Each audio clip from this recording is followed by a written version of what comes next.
7 macam perkara yang merusak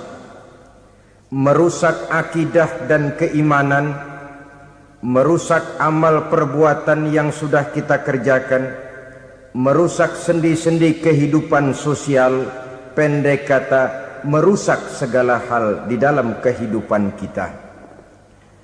Jauhilah olehmu 7 macam perkara yang merusak. Yang pertama, asyirku billah, menyekutukan Allah subhanahu wa ta'ala. Agama dimulai dari keyakinan, maka kehancuran agama selalu dimulai dari kehancuran keyakinan, iman atau akidah yang dimiliki oleh seseorang. Dan untuk menghancurkan nilai-nilai iman yang kita miliki ini, orang rasanya tidak akan menghantam kita dengan peluru kendali. Orang tidak akan mengirimkan nuklir ke sini. Orang tidak juga akan mengirimkan satuan militernya ke sini. Untuk menghancurkan nilai-nilai iman, dibanjiri kita dengan paham-paham yang merusak dan mendangkalkan akidah.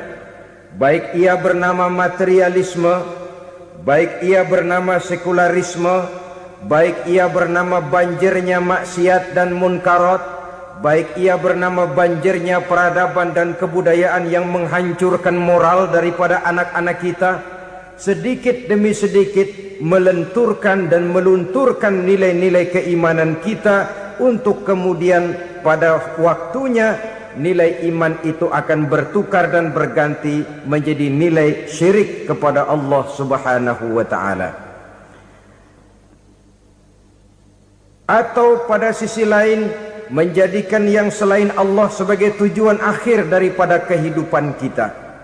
Sedangkan kita sama-sama maklum bahwa di dalam pandangan agama Islam, dosa yang tidak berampun, dosa yang terbesar, termasuk dalam kategori bapak moyangnya dosa, tidak lain adalah syirik, yakni menyekutukan Allah subhanahu wa ta'ala.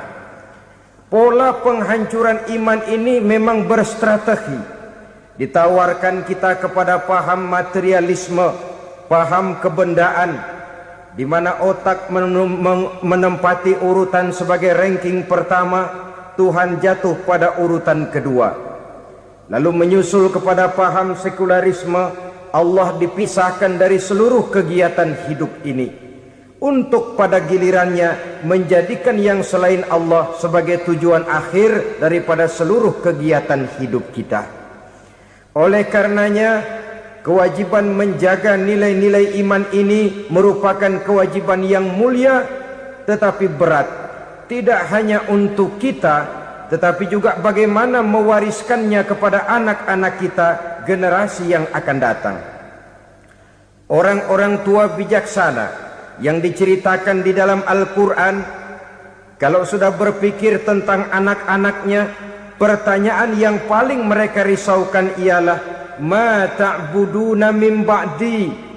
Anakku, kalau pada satu saat aku, ayahmu sudah tidak ada lagi di dunia ini, meninggalkan kamu semua, ma ta'buduna min ba'di, apa yang akan kamu sembah nak?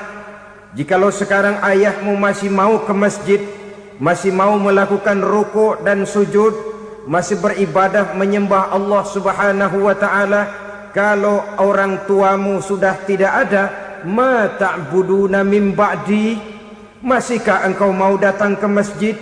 Masihkah engkau mau rukuk dan sujud? Masihkah engkau mau menyembah Allah subhanahu wa ta'ala? Pertanyaan ini yang dipikirkan oleh Nabi Yakub kepada putra-putranya. Pertanyaan ini yang diteruskan oleh Nabi Ibrahim kepada anak-anaknya. Pertanyaan ini yang diwariskan oleh generasi ulama'us salafus saleh kepada para generasi berikutnya. Bagaimana kita generasi sekarang?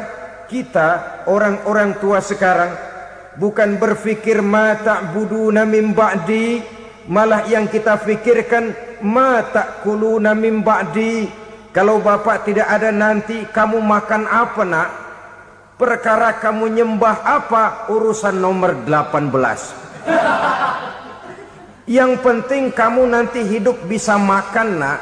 Maka kita sibuk mewariskan harta kepada anak-anak kita. Kita sibuk mewariskan kebun dan tanah kepada anak-anak kita.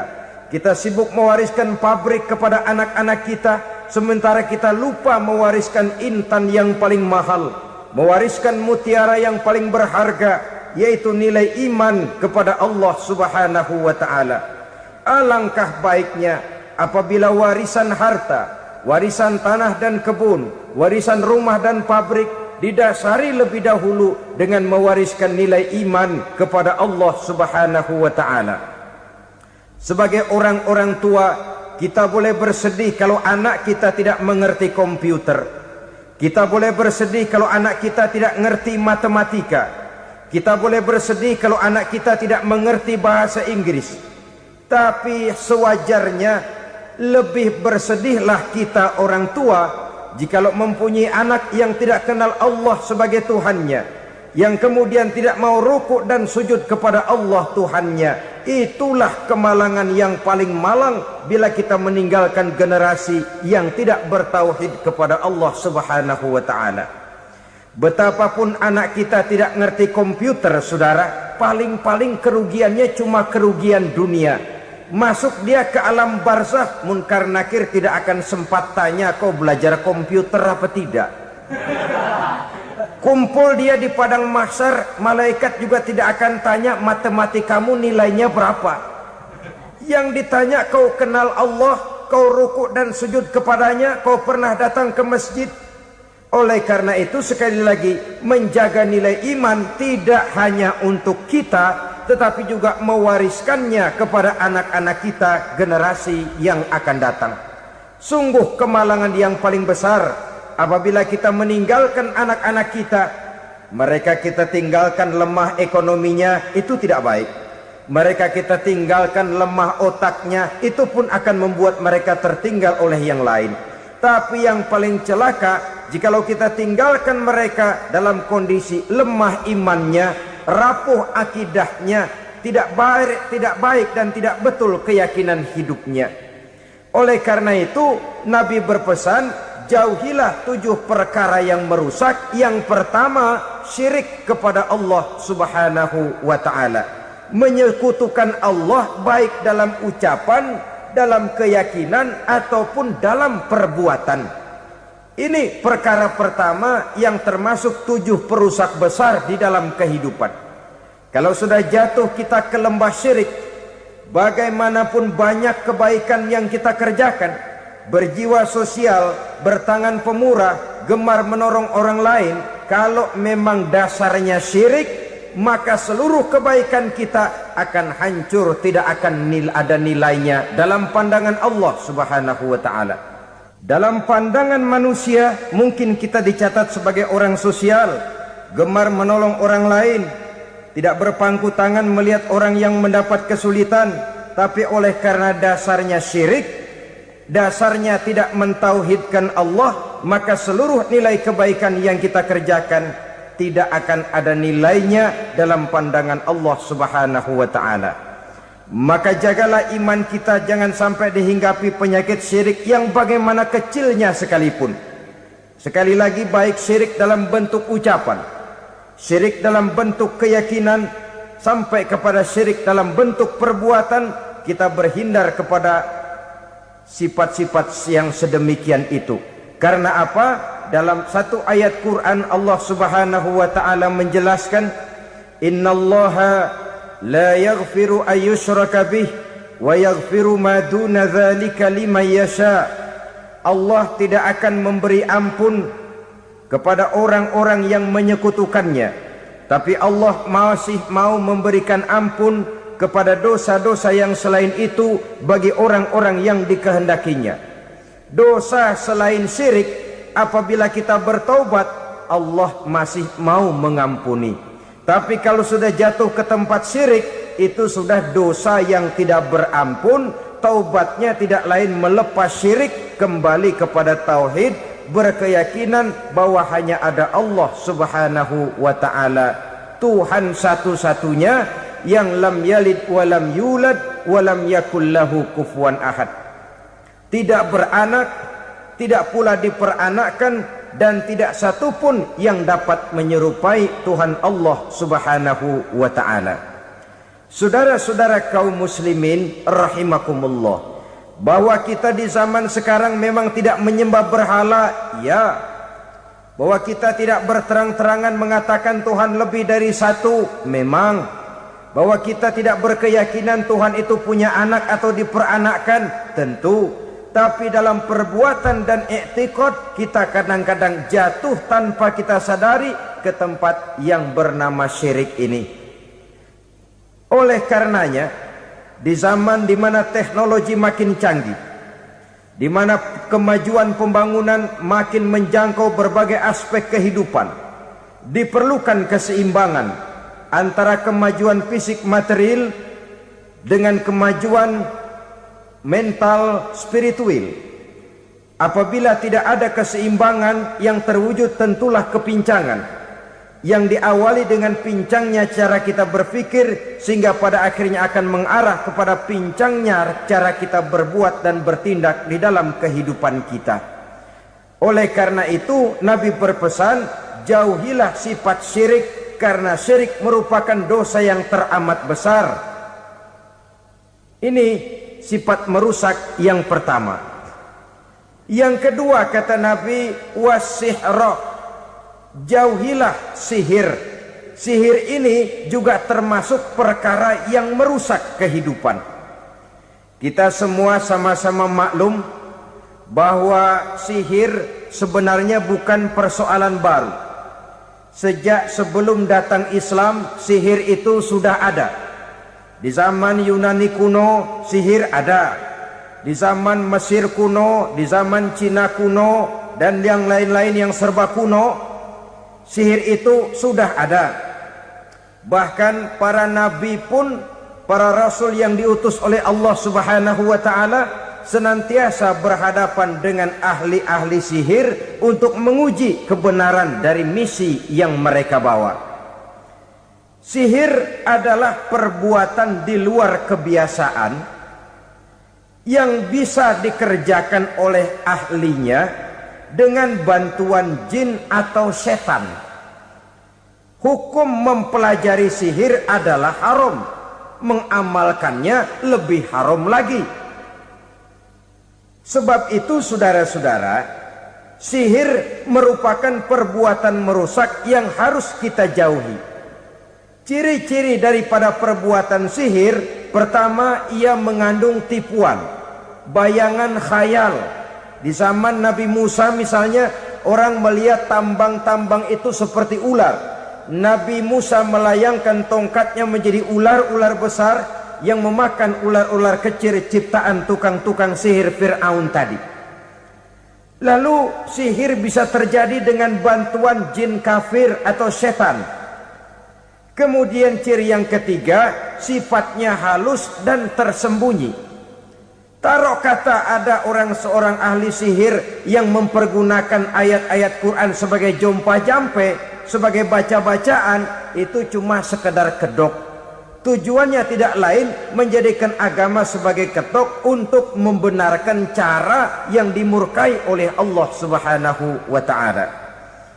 Satu hadis yang diriwayatkan oleh Imam Bazar dan Tabrani, Nabi berpesan, laisa minna man tatayyara lahu au takahhana au tukuhhina lahu au sahira lahu.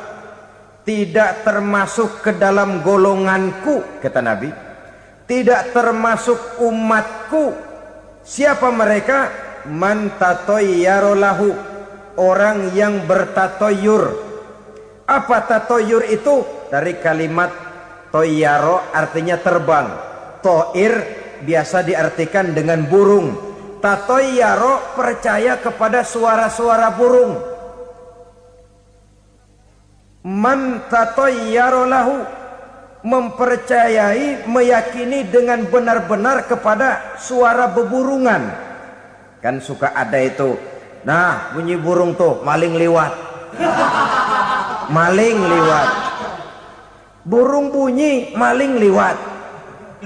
Itu termasuk tatoyaro lahu, percaya kepada suara burung. Kan aneh kalau suara orang nggak dipercaya, suara burung malah dipercaya. Ada ustadz ceramah, kiai ngaji, nggak mau didengerin, burung dengerin bener. Nah, suaranya dari sebelah mana? Belah kulon. Nah, itu tandanya ano. Habis dihitung-hitung. Itu termasuk tatoyaro lahu. Au takahana, atau bertenung, au tukuhina, atau minta ditenungkan, au sahirolahu, atau melakukan perbuatan sihir, atau minta disihirkan. Laisa minna, tidak termasuk ke dalam golonganku, kata Nabi. Sehingga dengan demikian saudara-saudara, menghadapi sihir dengan sihir sekalipun termasuk perbuatan yang tidak diajarkan oleh agama. Kita kan mempelajari sihir untuk jaga diri, tidak apa-apa. Yang dilarang mengamalkannya, dilarang juga mempelajarinya. Sebab orang kalau sudah mengetahui, biasanya lalu terangsang untuk mencoba. Kalau percobaannya berhasil, biasanya terangsang untuk coba lagi dan coba lagi. Pada akhirnya ketagihan, lalu beralih menjadi profesi, apalagi itu nanti bisa mendatangkan hasil uang. Saudara-saudara kaum muslimin rahimakumullah, kita manusia makhluk nyata. Kita hidup di alam nyata, terikat oleh sunnatullah, causality.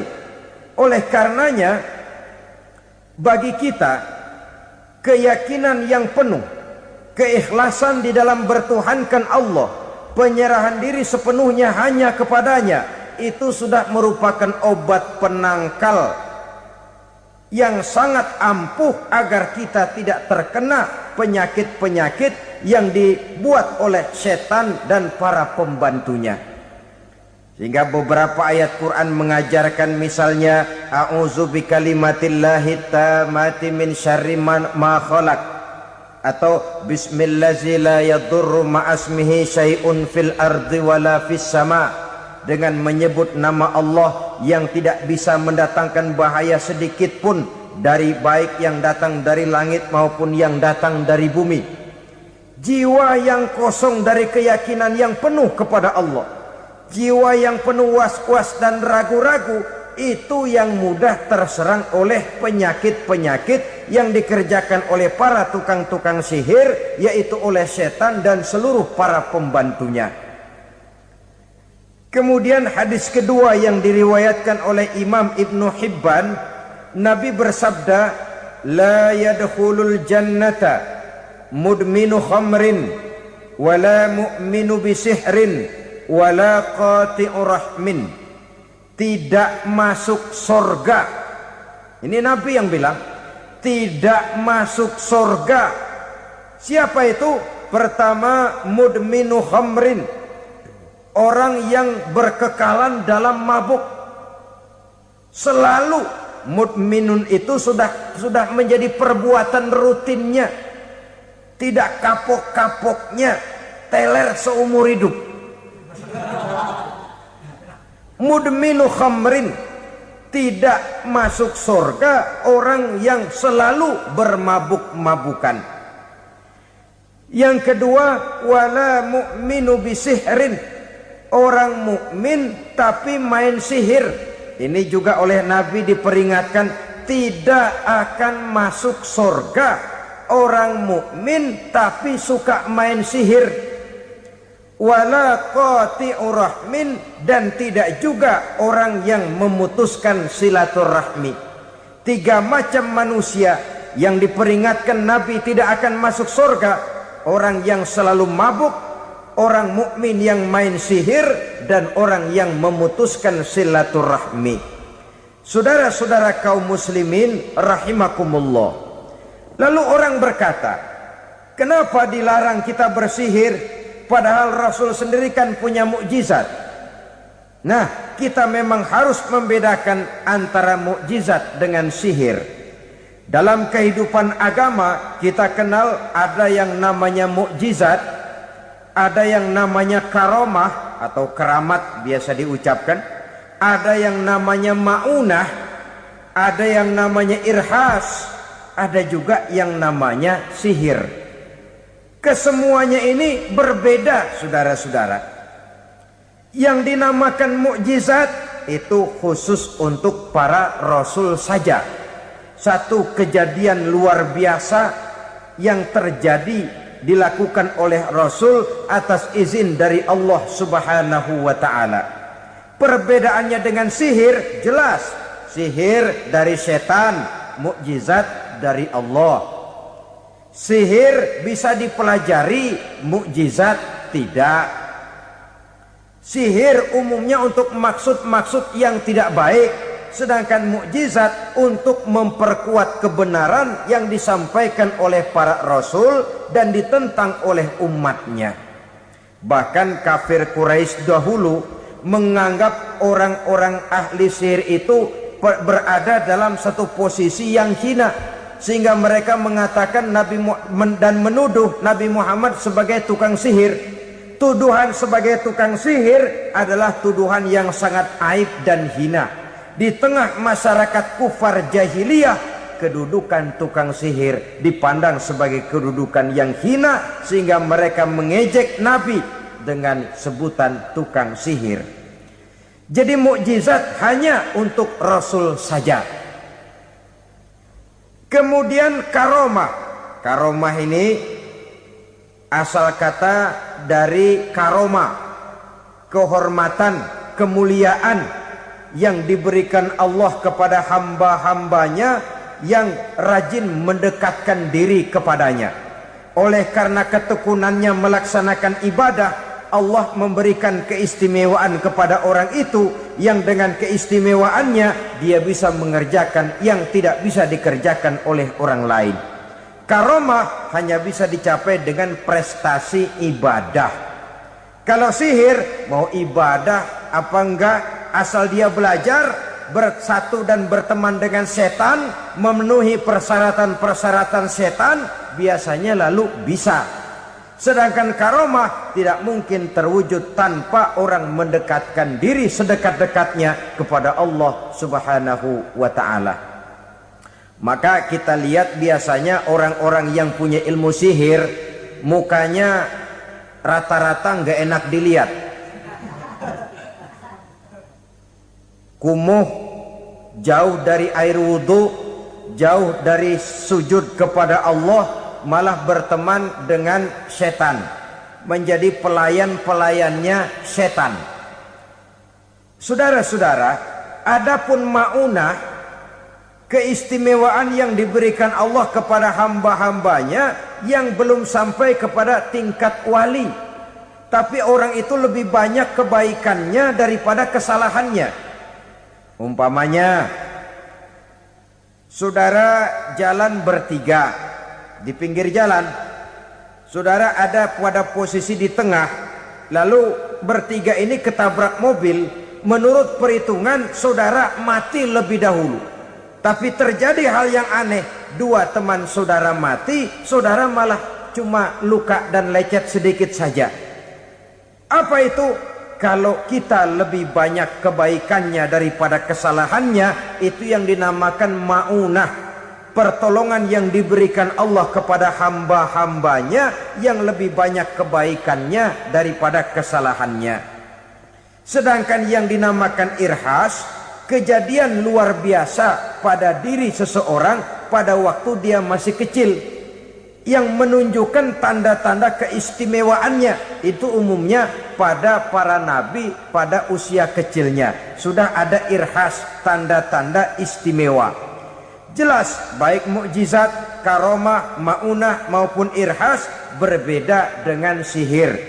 Sihir ini jelas saja merupakan bantuan dan persekutuan antara manusia dengan setan.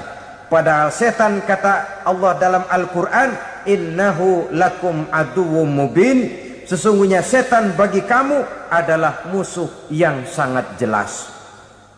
Saudara-saudara kaum muslimin rahimakumullah, di zaman sekarang dalam menghadapi beban kehidupan yang makin pelik, menghadapi stres yang tidak kunjung selesai, menghadapi persoalan-persoalan yang teramat berat, orang sering mencari jalan keluar kepada hal-hal yang menurut pendapatnya bisa meringankan beban moralnya itu. Pergilah dia mencari sesuatu yang dapat meringankan bebannya. Dan tidak jarang yang jatuh ke pangkuan tukang-tukang tenung, ke pangkuan tukang-tukang sihir, yang mereka itu oleh Quran dijelaskan kadzabal munajjimun walau sodaku. Tukang-tukang tenung, tukang-tukang sihir, mereka itu bohong walaupun benar. Maksudnya bohong walaupun benar artinya kalau yang mereka kerjakan benar itu sih kebenaran. Benar dengan kebenaran itu lain.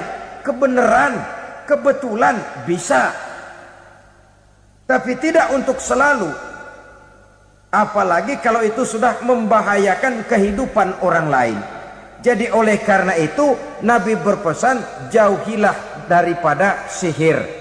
Kalau sudah jauhilah dari sihir artinya ya jauhilah daripada mempelajarinya, jauhilah daripada bergaul dengan orang-orang yang ahli di bidang itu, karena dari pergaulan segalanya bisa menular.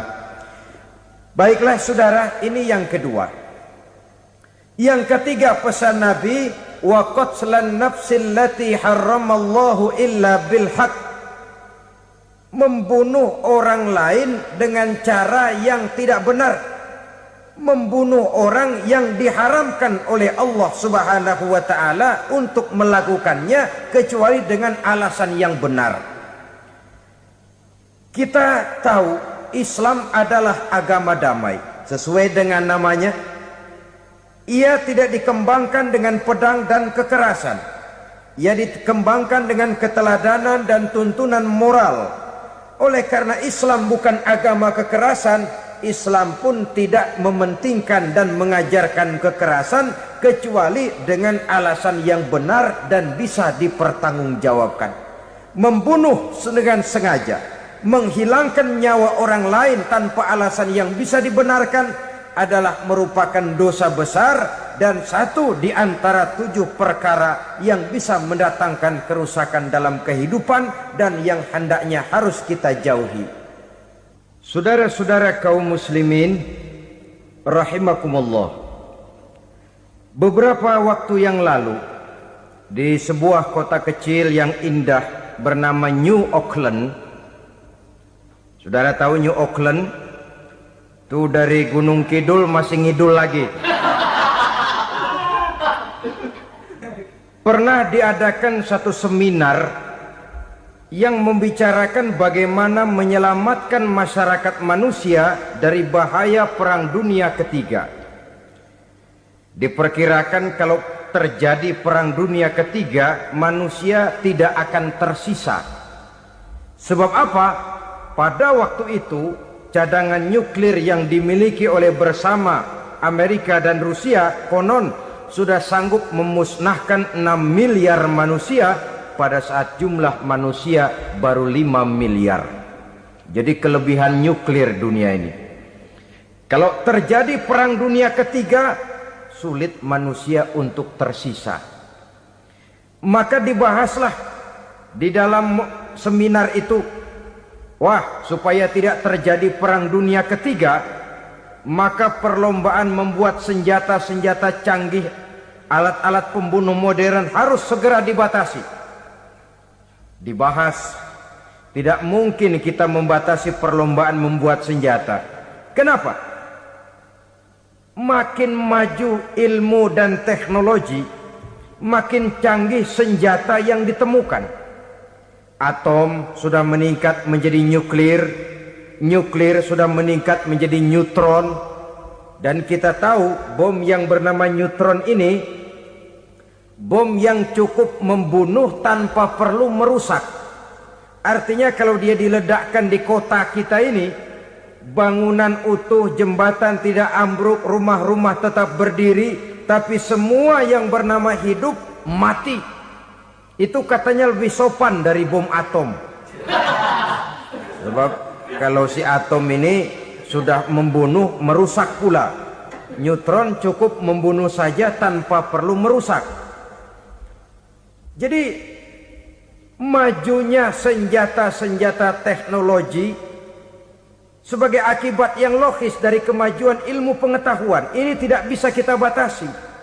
Dan memang sebenarnya yang bahaya bukan senjatanya, tapi manusia yang mengendalikan senjata itu. Mereka kembali kepada prinsip the man behind the gun. Bukan senjatanya yang bahaya, tapi manusia yang mengendalikan senjata itu yang bahaya. Walaupun senjatanya modern, katakanlah model M16 umpamanya, kalau yang mengendalikannya orang beriman, insya Allah aman. Tapi biar megang cuma senapan angin, kalau yang megang orang brutal, ngeri kita deket-deket. Apalagi kalau memang bukan ahlinya menggunakan senjata, bisa ngeker kaki kena jidat.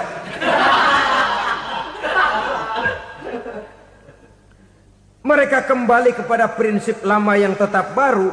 Bukan senjatanya yang harus dibatasi, manusia yang mengendalikan senjata itu yang perlu dibicarakan. Nah, kalau begitu, agar manusia tidak mempergunakan senjata sewenang-wenang, apa yang harus kita lakukan?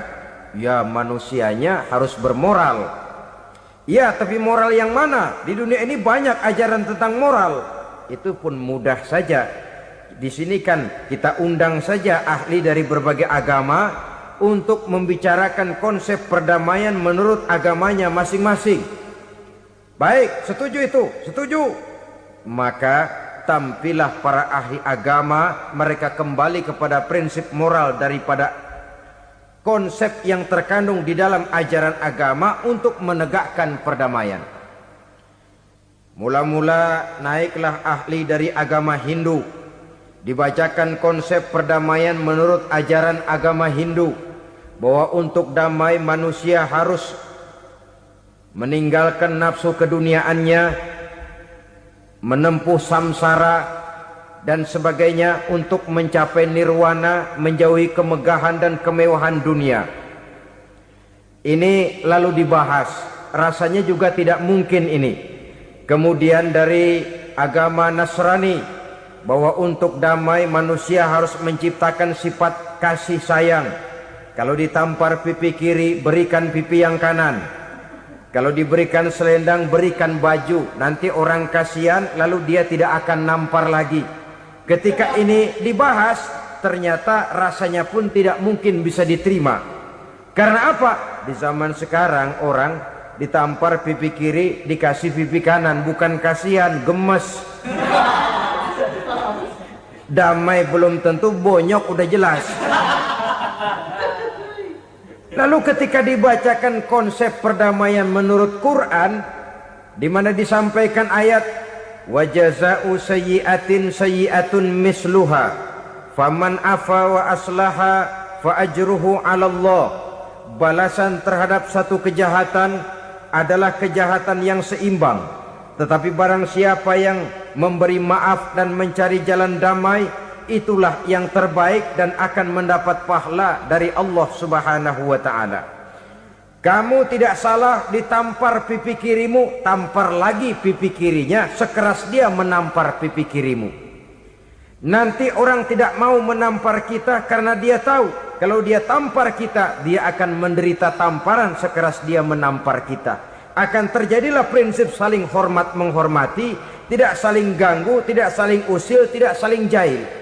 Atas dasar ini perdamaian bisa ditegakkan. Mereka bisa menerima konsep ini, tapi kemudian seminar ditutup tanpa satu keputusan resmi. Kenapa? Terus terang mereka kagum dengan konsep Islam, tapi sentimen lama terhadap nilai-nilai Islam telah menutup mata mereka untuk menerima kebenaran dari ajaran Al-Quranul Karim. Saudara-saudara kaum muslimin rahimakumullah, kembali kita kepada persoalan pokok. Roh adalah dari Allah. Dia akan kembali kepada Allah, milik mutlak dari Allah. Tidak pantas kita merampasnya dari orang lain.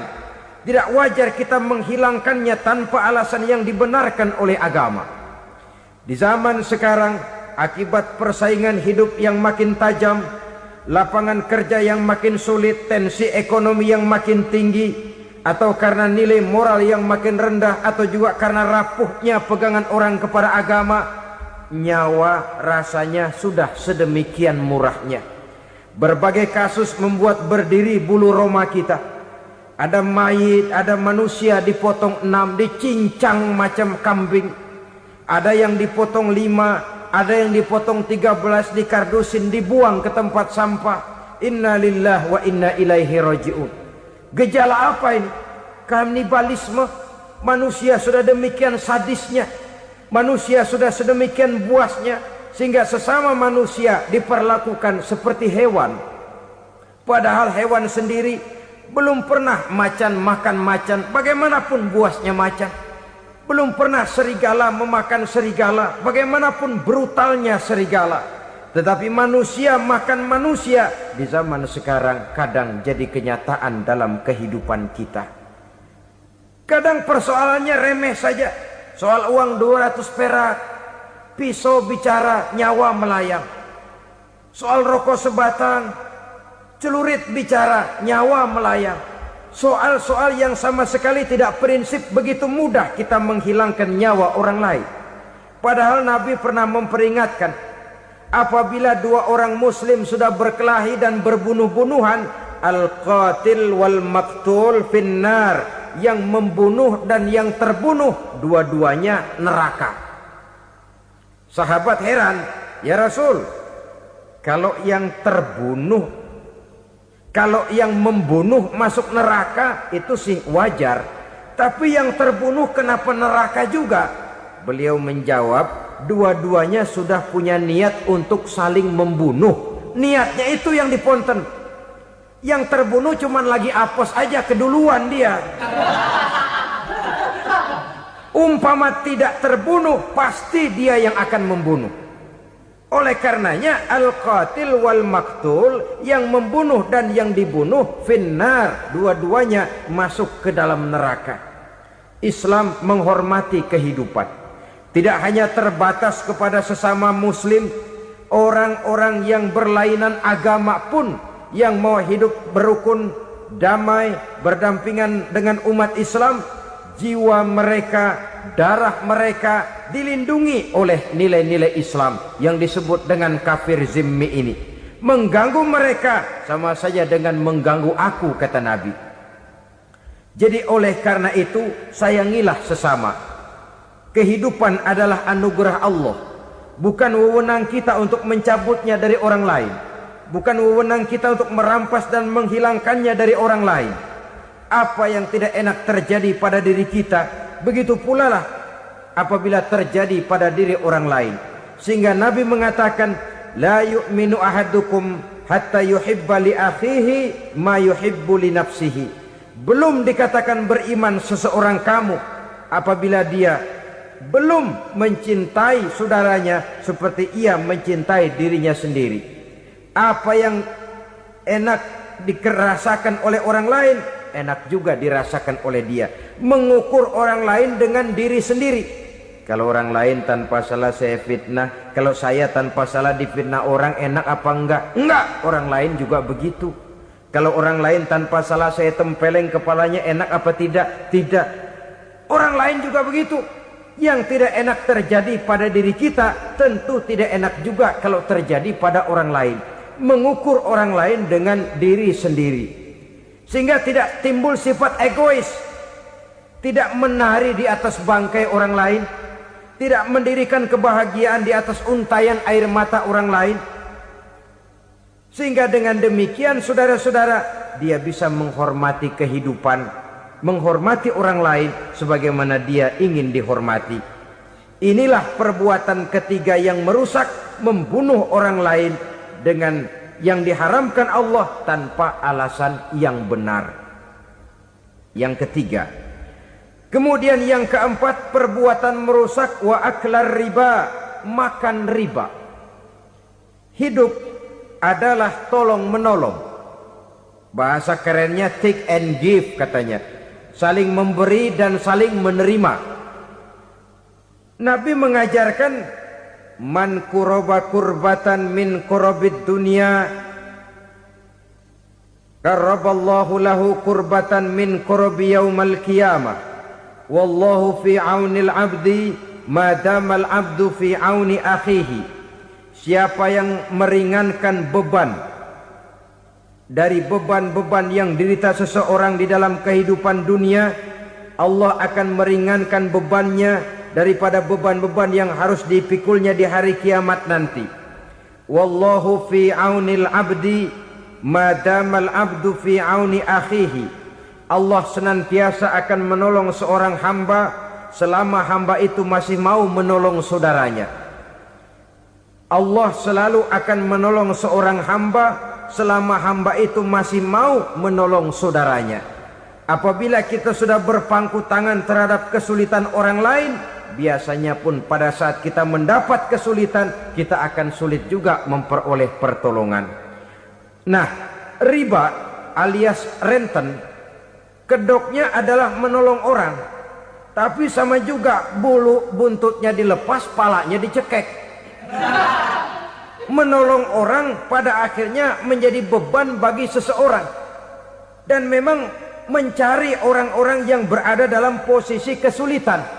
Biasanya di daerah-daerah di mana musim paceklik jadi lapangan kerja sulit, sedangkan urusan perut tidak bisa ditunda, akhirnya orang terjebak ke dalam rentenir, ke dalam riba, ke dalam renten, bunga berbunga, sehingga satu saat jumlah bunganya bisa lebih besar dari jumlah pinjaman pokoknya. Kemudian kalau juga ternyata tidak bisa dibayar, rumah jadi taruhan. Memang rumah satu-satunya, begitu rumah ditarik mulain camping. Bukankah pada akhirnya akan mewariskan kesengsaraan? Oleh karena itu, kepada kita berusahalah jangan berhubungan dengan rentenir, jangan makan renten dan riba. Kepada mereka yang melaksanakan riba, walaupun mendatangkan keuntungan materi, tapi percayalah harta yang didapat dengan jalan riba tidak akan membawa keberkahan. Manakala tidak membawa keberkahan, dia tidak akan mendatangkan ketenangan di dalam kehidupan kita. Oleh karenanya, memakan harta riba termasuk perbuatan yang merusak sendi-sendi kehidupan sosial, merusak kehidupan orang lain, merusak kehidupan masyarakat, tetangga, pergaulan, dan sebagainya. Yang kelima, wa akla malil yatim, memakan harta anak yatim dengan cara yang zalim.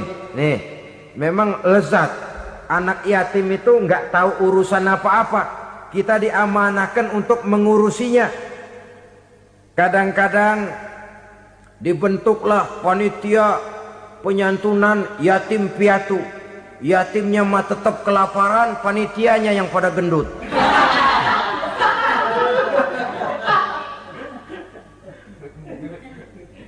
Padahal memakan harta anak yatim termasuk perbuatan dosa besar, dan menjantuni yatim merupakan perbuatan mulia.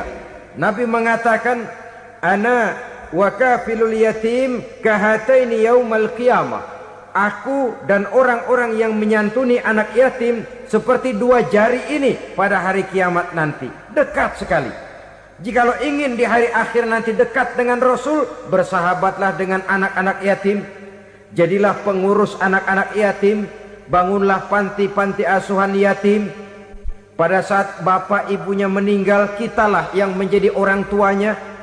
Bahkan sedemikian besar perhatian Islam terhadap anak-anak yatim ini, sehingga Quran memberikan peringatan, ara'aital ladzi yukadzibu biddin fadzalikal ladzi yad'ul yatim wa la yahuddu ala ta'amil miskin. Tahukah kamu siapa orang yang mendustakan agama, beragama tapi dianggap dusta, salatnya dusta, puasanya dusta karena agamanya sudah berdusta. Siapa mereka? Fazalikal ladzi yad'ul yatim, orang yang menyia-nyiakan anak yatim, wala yahuddu ala ta'amil miskin, dan tidak pernah memberi makan kepada orang-orang yang menderita kemiskinan, menyia-nyiakan, meninggalkan anak yatim, termasuk perbuatan yang divonis kita sebagai orang yang mendustakan agama. Saudara-saudara kaum muslimin rahimakumullah, maka sangat dicela mengeksploitir anak-anak yatim, menjadikan mereka sebagai kedok untuk mencari kekayaan pribadi. Tetapi jikalau ikhlas, ganjarannya sangat besar, nilai pahalanya sangat besar. Menyantuni yatim tidak hanya setahun sekali. Kalau Muharram pakai istilah lebaran yatim, dibentuklah panitia, diberilah beras, uang 4-5 ribu rupiah, alhamdulillah. Tapi jangan lupa, si yatim tidak hidup cuma satu hari. Dia tidak hidup cuma di bulan Muharram saja, dia hidup 12 bulan dalam setahun. Sebagaimana anak-anak yang lain, dia juga berhak punya masa depan. Dia juga berhak menikmati bangku sekolah. Dia berhak mengenyam arti dan makna pendidikan. Dia berhak membekali diri dengan ilmu dan pengetahuan, seperti halnya anak-anak yang lain. Maka kita yang diberikan keluasan oleh Allah, ingatlah itu, bersahabatlah dengan anak-anak yatim, santuni mereka. Perkara setahun sekali di bulan Muharram, alhamdulillah, itu bagus, bin Thayyib alias baik. Tapi tentu dan tentu sekali lagi, si yatim tidak hanya hidup di bulan Muharram. Dia hidup 12 bulan dalam setahun, 24 jam dan di dalam sehari. Oleh karenanya, menyia-nyiakan mereka pada saat posisi kita memang mampu akan memojokkan kita dalam satu posisi di mana kita dianggap sebagai orang yang mendustakan agama, memakan harta anak yatim dengan cara yang zolim. Bapaknya udah meninggal, kebunnya lebar, anaknya dikelecehin. Nah, dah kamu gak usah pusing, nanti saya yang ngurus.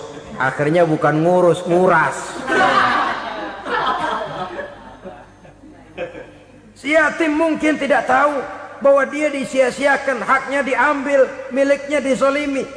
Tapi Allah yang akan membalasnya dengan seadil-adilnya.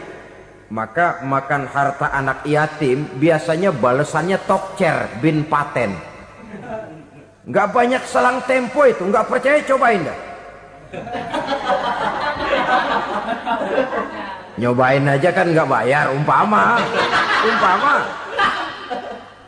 memakan harta anak yatim dengan cara yang zolim, ganjarannya biasanya kontan. Kenapa? Ratapan si miskin, untayan air matanya, jeritan kepedihan hatinya, membuka pintu langit, permohonannya diijabah, getaran hatinya didengarkan oleh Allah, maka balasannya biasanya kontan, spontan, tidak menunggu waktu terlalu lama. Itu di dunia, belum lagi di akhirat nanti. Bukankah dalam riwayat Mi'raj diceritakan Nabi melihat di neraka itu orang perutnya sebesar rumah? La haula wala quwata. Itu perut kayak rumah, bagaimana jalannya tuh orang? Dan memang gak jalan, diseret-seret oleh malaikat di neraka itu. Hancur perutnya, amburadul itu perut. Berantakan isinya, dibulatkan lagi, diseret lagi, hancur lagi, dibulatkan lagi. Sampai Nabi tanya, orang itu begitu berat siksanya kenapa ya Jibril? Itu Muhammad, waktu di dunia dulu rakus banget makan harta anak yatim.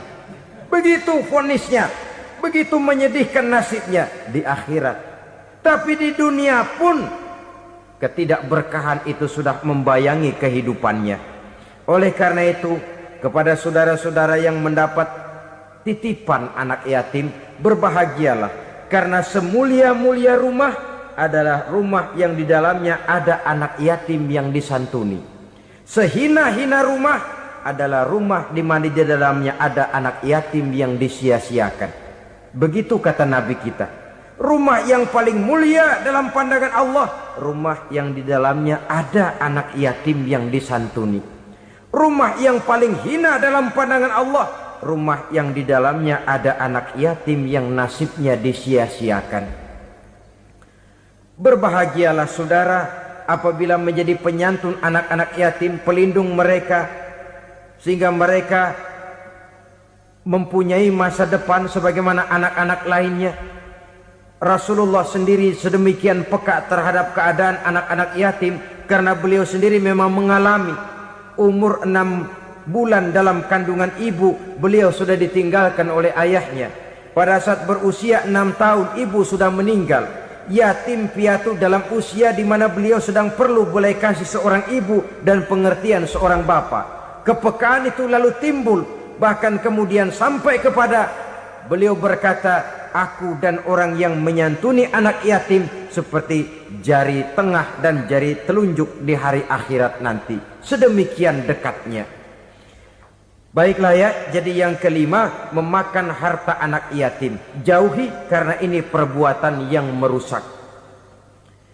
Yang keenam, watawalli yaumaz zahfi, melarikan diri pada hari pertempuran. Apa ini? Khianat. Tidak konsekuen dengan konsep perjuangan. Pada mulanya keras benar teriak, berantas korupsi, ganyang korupsi. Cuma karena belum dapat giliran. Begitu dia naik dapat kesempatan, korupsinya lebih edan dari yang diteriakinya.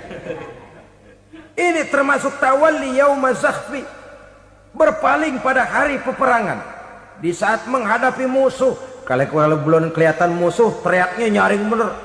Jangan takut demi kebenaran sampai titik darah yang paling penghabisan. Musuh belum kelihatan. Begitu musuh sudah kelihatan, paling dulu lari ke belakang. Kalau diajak berjuang ada saja alasannya. Sehingga Quran memberikan peringatan kepada kita semua. Mengapa kamu ini berat? Kalau sudah diajak berjuang di jalan Allah, kakimu seperti terhunjam berakar di perut bumi. Berat untuk melangkah berjuang. Lari dari pertempuran tidak konsekuen dengan konsepsi perjuangan. Mau enaknya saja. Dalam kondisi yang sulit lalu berpangku tangan. Ini termasuk ciri munafik yang di dalam Al-Quran disindir dengan bahasa kullama adha'a lahum masyaufi wa iza azlama alaihim qamu. Waktu terang mereka jalan, giliran gelap mereka mandek. Artinya, maksudnya kalau giliran ada untungnya aja rame-rame teriak Islam. Tapi begitu diminta berjuang, dituntut berkorban, rame-rame mundur. Waktu dilihat di Islam ada untungnya, rame-rame teriak Islam. Pak, saya Islam banget, Pak. KTP saya Islam, Pak. Pokoknya Islam banget dah. Tapi ketika diminta berjuang, dituntut sedikit berkorban, rame-rame mengundurkan diri. Tahun 65 PKI berontak. Waduh, waktu itu jadi orang Islam untung itu. Nggak dikejar-kejar, aman. Masjid rame, masjid, mobil-mobil mewah parkir di depan musola dan masjid. Kenapa? Waktu itu asal udah ke masjid aman. Islam selamat, untung. Tapi begitu keadaan aman, yang parkir di musola sepeda butut melulu.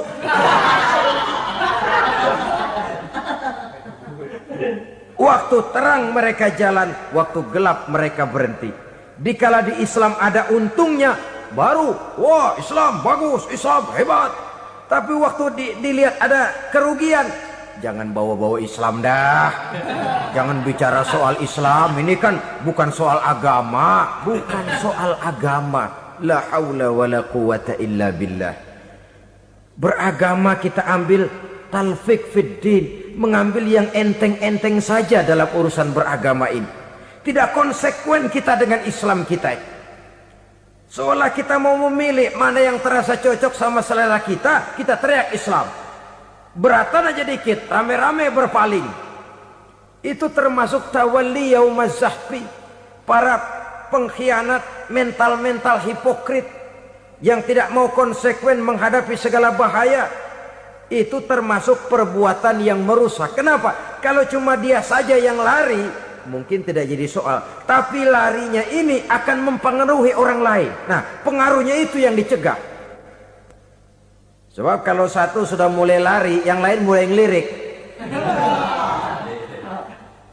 Ketika yang dilirik kemudian tidak ada reaksi, dia akan ikut lari. Artinya apa? Seorang muslim harus konsekuen dengan konsep perjuangannya, dengan keyakinan keagamaannya, dan tidak memilih yang enak-enak saja di dalam kehidupan beragama. Lari dari pertempuran, bermental khianat, mengkhianati agama, merupakan satu di antara sifat yang merusak. Terakhir saudara, wa qazfal muhsanatil ghafilatil mu'minat, menuduh perempuan baik-baik yang tidak tahu menahu tentang tuduhan yang dituduhkan kepadanya, menuduh perempuan mukmin yang baik-baik yang tidak tahu menahu tentang tuduhan yang dilakukan kepadanya. Fitnah lebih bahaya daripada pembunuhan. Orang yang tidak salah bisa hancur namanya, orang yang berniat baik bisa ambruk perjuangannya oleh karena fitnah. Sehingga dikatakan al-fitnatu asyaddu minal qatli. Fitnah lebih bahaya daripada pembunuhan. Maka memfitnah ini termasuk satu dosa di antara 7 hal merusak yang harus kita jauhi semampu kita, semampu-mampunya. Mengupayakan sebisa-bisanya jangan sampai terjebak ke dalam hal yang demikian. Nah, saudara-saudara, inilah saja pertemuan kali ini. Mudah-mudahan ada manfaatnya. Semoga Allah memberikan kekuatan zahir dan batin kepada kita untuk bisa menjauhi 7 perkara yang merusak ini. Selalu berusaha menyimpan sesuatu yang bisa membawa manfaat, baik untuk dirinya, untuk anak cucunya, maupun untuk keluarganya, untuk masa kini dan masa depannya. Kadang simpanan itu berbentuk uang, kadang berupa tanah, lain saat berbentuk pabrik, dan lain sebagainya. Sementara masa depan yang paling pasti adalah akhirat. Jika untuk masa depan dunia kita rela memeras keringat, membanting tulang, pergi pagi dan pulang petang, menyimpan uang, menyimpan tanah, menyimpan pabrik, pernahkah kita merenung jika satu saat kiamat datang, kita dibangkitkan dari kubur masing-masing, berdiri di padang mahsyar untuk mempertanggungjawabkan seluruh kegiatan hidup kita di dunia ini, lalu kita akan menuju ke alam akhirat. Sudahkah kita mempunyai simpanan untuk akhirat kita? Pada pertemuan kali ini saya ingin menyampaikan sebuah hadis di mana Rasulullah sallallahu alaihi wasallam bersabda, arba'un min kanzil jannah. Simpanan sorga ada 4 macam. Yang pertama, ikhfa'us sadaqah, menyembunyikan sedekah. Saudara-saudara kaum muslimin, sebagaimana yang kita maklum bahwa Allah Subhanahu wa taala melebihkan sebagian rezeki dari kita terhadap yang lain. Ada yang kaya, ada yang setengah kaya, ada yang miskin, ada yang setengah miskin, dan selanjutnya. Ada yang gajinya kecil tapi penghasilannya gede. Ada yang penghasilannya gede tapi enggak punya gaji. Ada juga yang memang gajinya gede dan penghasilannya gede. Kelebihan rezeki merupakan sunnatullah dan tidak harus membuat kita merasa lebih dari yang lain. Bahkan sebaliknya, kelebihan itu harus membuat kita ringan tangan untuk menolong mereka yang memang memerlukan pertolongan. Kalau saudara diberikan ilmu, maka pertanyaan akhirat cuma satu: ilmumu kau amalkan untuk apa? Kalau saudara diberikan umur yang panjang, pengadilan akhirat juga bertanya satu: umurmu kau habiskan di mana? Tapi kalau saudara diberikan harta, pengadilan akhirat akan bertanya 2: hartamu kau dapat dari mana, kau belanjakan kemana. Dari mananya ditanya, dan kemananya juga ditanya. Oleh karena kita akan dimintakan pertanggungan jawab, maka amanah yang bernama harta ini harus kita gunakan dengan sebaik-baiknya. Ada penggunaan yang merupakan kewajiban, itu zakat namanya. Ada penggunaan yang sewaktu-waktu, itu infak namanya. Ada yang lebih sewaktu-waktu lagi, dan itu sedekah namanya. Zakat dia terikat oleh haul dan nisab, oleh putaran batas waktu dan ukuran dari harta itu sendiri. Sedangkan infak terikat oleh situasi dan kondisi perekonomian seseorang. Sedangkan sedekah tidak terikat dengan apapun. Dalam kondisi seperti apapun kita bisa melakukan sedekah dengan yang terkecil sekalipun. Sampai-sampai Rasulullah sallallahu alaihi wasallam mengajarkan, la tahqiranna minal ma'rufi syai'an walau an talqa akhaka biwajhin talik. Atau ada hadis, tabassumuka fi wajhi akhika laka sedekah. Senyumanmu kepada temanmu adalah sedekah. Jadi untuk melakukan sedekah tidak harus dalam berbentuk uang. Dengan ilmu kita bisa sedekah. Dengan tenaga kita bisa bersedekah, dengan pikiran kita bisa bersedekah, bahkan senyum kepada teman itu pun sedekah. Jadi kalau sedekah dengan uang memang belum punya uang, nyengir aja banyakin. Itu asal pada tempatnya, jangan lalu ketemu tiang listrik cengengesan. Tentu tidak pada tempatnya dan tidak wajar. Nah, sedekah yang paling dicintai Allah adalah sedekah yang disembunyikan. Artinya jauh dari sifat riya. Kan kadang-kadang ada orang sedekah itu disebutkan namanya. Apa tidak bagus? Kalau memang niatnya ikhlas, ya bagus-bagus saja. Untuk memberikan sugesti kepada yang lain. Di Fulan bin Fulan nyumbang sekian, diumumkan. Boleh kalau niatnya untuk memberikan rangsangan kepada yang lain supaya dia menyumbang lebih besar dari orang tadi. Tapi kalau itu mendatangkan riya, maka sedekah yang paling dicintai Allah adalah sedekah yang disembunyikan. Tangan kiri saja tidak tahu apa yang diberikan oleh tangan kanan. Sedekah yang dilakukan dengan ikhlas akan merupakan perbendaharaan surga. Tersembunyi dari pandangan orang lain, tidak seorang pun tahu. Karena memang sikap yang baik adalah melupakan kebaikan dan mengingat kesalahan. Itu salah satu ciri orang bahagia. Orang yang selalu mengingat kesalahannya dan berusaha melupakan segala kebaikannya. Kalau dia akan berada kebaikan, dia tidak bisa ikut, dia merasa rugi karena dia merasa belum pernah berbuat baik.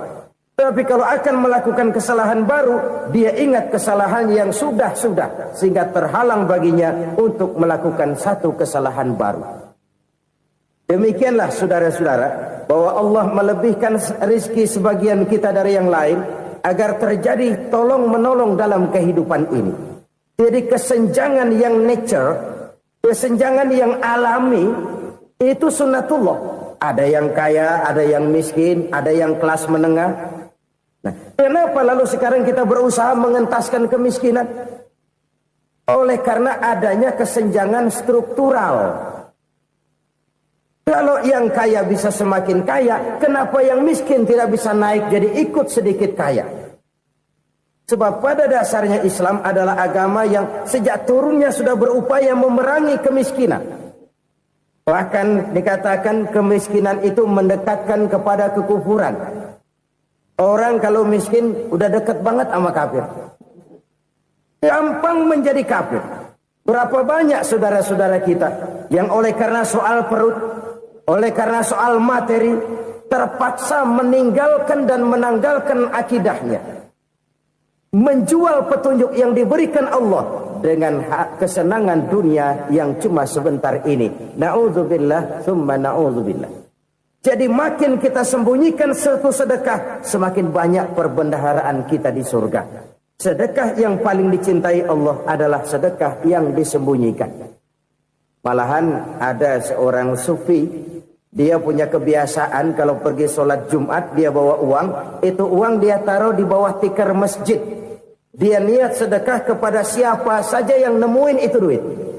Maksudnya apa? Supaya yang nemuin nggak tahu siapa yang punya duit. Demikian dia saking ingin menyembunyikan sedekahnya. Karena sifat riya itu bisa memakan amal kita sendiri. Riya itu termasuk menyebut-nyebut kebaikan kita. Orang yang suka nepuk dada, sedikit-sedikit ngitungnya kalau nggak gua. Oh, kalau nggak gua tuh yang belas itu kalau nggak gua. Iya, kalau nggak lu kenapa emang? Orang yang suka menepuk jasa. Biasanya memang begitu, saudara-saudara. Kalau perang lagi berkecamuk, orang nggak sempat ngaku jadi pahlawan. Tapi begitu perang selesai, yang kagak kenal bedil ngaku pahlawan, Mas. Itu sesuatu yang biasa. Oleh karenanya, orang-orang yang ikhlas dalam bersedekah, disembunyikannya sedekah itu, Allah cinta betul. Malahan ada hadis memberikan jaminan, inna sadaqatal mar'il muslimi tazidu fil umri wa tadfa'u mitatas su'i. Sesungguhnya sedekahnya seorang mukmin tazidu fil umri, bisa menambah umur panjang. Wa tadfa'u mitatas su'i, dan menyelamatkan manusia dari mati secara su'ul khatimah. Jadi siapa yang kepengen panjang umur, banyaklah sedekah. Yang bosan hidup, pelit terus. Sedekah menambah panjang umur dan menyelamatkan manusia dari mati secara su'ul khatimah. Pak, katanya umur itu nggak bisa ditambah, nggak bisa dikurangin. Kapan? Kalau ajal sudah datang. Wa idza jaa ajaluhum la yastakhiruna sa'atan wa la yastaqdimun. Kalau ajal datang tidak bisa dimajukan, tidak bisa dimundurkan. Itu kalau ajal sudah datang. Tidak bisa lagi umur ditambah dikurangi, sudah datang. Tapi kalau belum datang, itu kan haknya Allah. Mau ditambah, mau dikurangi, hak prerogatif Allah. Sebagai pencipta manusia, Allah maha kuasa dan maha mampu. Sedekah ini menambah panjang umur dan menyelamatkan manusia dari mati secara su'ul khatimah. Orang mati kan sama ya, kondisinya mati, nggak nafas. Tapi hakikat mati kan lain-lain. Ada yang mati itu husnul khatimah, baik akhirnya. Misalnya lagi ngaji mati, lagi sholat mati, lagi sedekah mati. Ini yang dinamakan dengan husnul khatimah, baik di akhirnya. Sebaliknya ada yang su'ul khatimah, jelek di akhirnya. Ini yang jadi catatan akhir. Lagi nyekek botol, mampus. Lagi banting kartu, modar.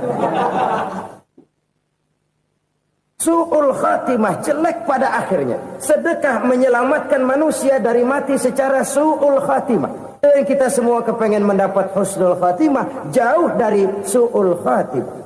Oleh sebab itu yang bisa menyelamatkan kita dari penyakit itu antara lain adalah sedekah yang disembunyikan. Yang dikerjakan dengan ikhlas karena Allah.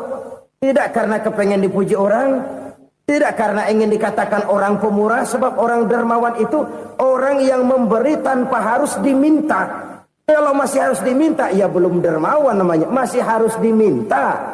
Kalau nggak diminta ya tulus, lolos, polos. Saudara-saudara kaum muslimin rahimakumullah. Harta adalah amanat dan akan kita pertanggungjawabkan.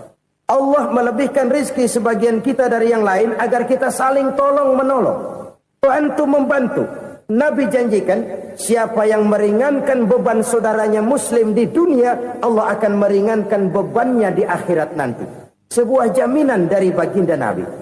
Si orang yang kita bantu barangkali tidak bisa membalas, Allah yang akan membalas lewat jalan lain yang tidak pernah kita sangka-sangka.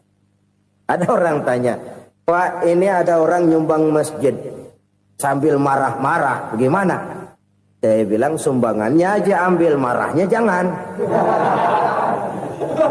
Marahnya jangan diambil, itu urusan dia. Saudara-saudara kaum muslimin rahimakumullah. Umat Islam ini kan umat yang punya potensi besar. Kadang kita merenung, kenapa kadang-kadang pembangunan masjid kok lambat sekali? Kalau hotel hari ini peletakan pertama, bulan depan peresmian. Supermarket hari ini peletakan batu pertama, minggu depan peresmian. Tapi kalau sudah yang namanya masjid, kadang-kadang peletakan batu pertama sekaligus jadi batu terakhir. 3 tahun, 4 tahun, campur nebar jalak di jalanan, duit dijaring kayak ikan sepat. Apa tidak ada orang Islam yang kaya? Banyak. Apa tidak ada pengusaha muslim yang jadi konglomerat? Ada. Lalu yang belum banyak itu yang komit terhadap nilai-nilai agamanya. Akhirnya kita jatuh jadi umat yang lemah. Belum ada pengusaha konglomerat muslim buka pabrik supermi cap beduk misalnya umpamanya atau pabrik kecap cap sorban supaya identitas keislamannya sedikit kelihatan. Kita jatuh jadi umat yang lemah karena potensi tidak terinventarisir dengan baik. Kita ini ibarat kompor yang cuma matengin nasi orang lain. Potensi kita dimanfaatkan oleh orang lain. Ukhuwah Islamiyah kita baru terbatas kepada silaturahmi. Ukhuwah di bidang ekonomi kita lemah. Ukhuwah di bidang kebudayaan kita lemah. Apalagi ukhuwah di bidang politik kita lebih rapuh lagi. Padahal ukhuwah itu adalah totalitas kehidupan manusia. Menyangkut ipolek sosbud. Memerlukan nilai-nilai ukhuwah. Jadi oleh karena itu mari kita menyadari, di dalam harta kita, walaupun kita yang cari, pergi pagi, pulang sore, peras keringat, banting tulang, di sana ada harta anak yatim. Di sana ada hak masjid, di sana ada hak pesantren, di sana ada hak jihad. Berbahagialah seseorang apabila dia oleh Allah dijadikan keran. Keran itu menyimpan air, tapi tidak untuk dirinya, tapi disalurkannya kepada mereka yang memang memerlukannya. Saudara-saudara kaum muslimin rahimakumullah, ini yang pertama. Jadi perbendaharaan surga adalah menyembunyikan sedekah. Orang lain nggak tahu, kita pun nggak pernah ngitung-ngitung. Kita anggap lewat begitu saja, padahal itu deposit akhirat. Satu. Yang kedua, perbendaharaan surga itu apa? Wa kitmanul musibah, menyembunyikan kesulitan. Kadang orang takut menghadapi kesulitan.